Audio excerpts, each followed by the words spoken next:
Bonjour, je suis Dr Badawi, cosmétologie médicale et médecine esthétique.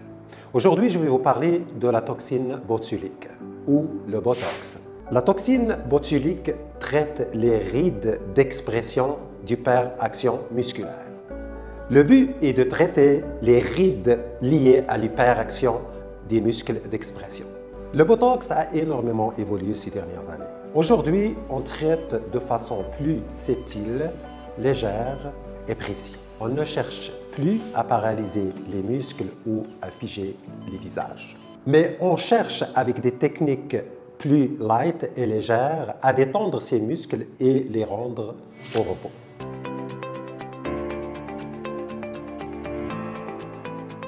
L'acide hyaluronique ou le filler.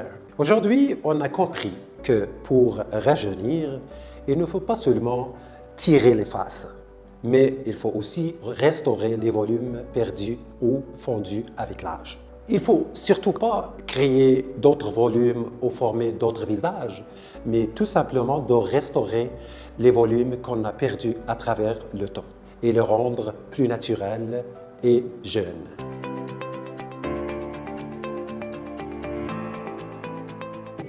De l'injection du volume des lèvres. Les lèvres sont un symbole de féminité, de sensualité et de beauté pour une femme.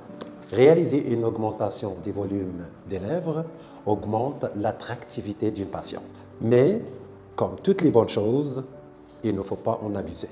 Aujourd'hui, je vais discuter avec vous de la meilleure façon d'obtenir des lèvres attrayantes tout en conservant l'aspect naturel. Donc, on ne va pas changer la forme, on va tout simplement redessiner la bouche et un peu pulper ces tubercules. Il ne faut surtout pas que ça soit trop exagéré ou visible.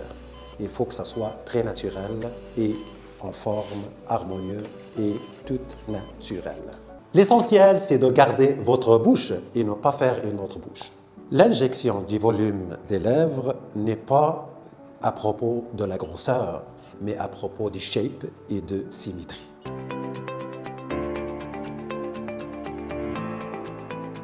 Des fils tenseurs. Les fils tenseurs existent depuis 25 ans. Au plus, personnellement, je ne m'intéressais pas aux fils tenseurs tant et aussi longtemps qu'ils étaient des fils permanents et non résorbables. Aujourd'hui, les fils tenseurs sont résorbables, c'est-à-dire qu'après une semaine ou deux, ils n'existent plus. Mais l'effet esthétique existe toujours ou continue toujours. Il y a plusieurs fils tenseurs utilisables aujourd'hui. Les plus populaires sont les PDO, qui durent à peu près 9 mois. Personnellement, je ne trouve pas ça assez long. Et c'est pour cette raison, je travaille avec des fils tenseurs de marque PCL, qui peut durer jusqu'à 24 mois. En se résorbant, ces fils créent une certaine fibrose ou une cicatrice à l'intérieur de la région dermo-hypodermique de la peau qui permet de garder la tension et l'ovale de la face. Et aussi garde sa tension si on l'applique pour le lifting des sourcils. J'espère vous rencontrer très bientôt dans notre cabinet médico-esthétique Bella Medica.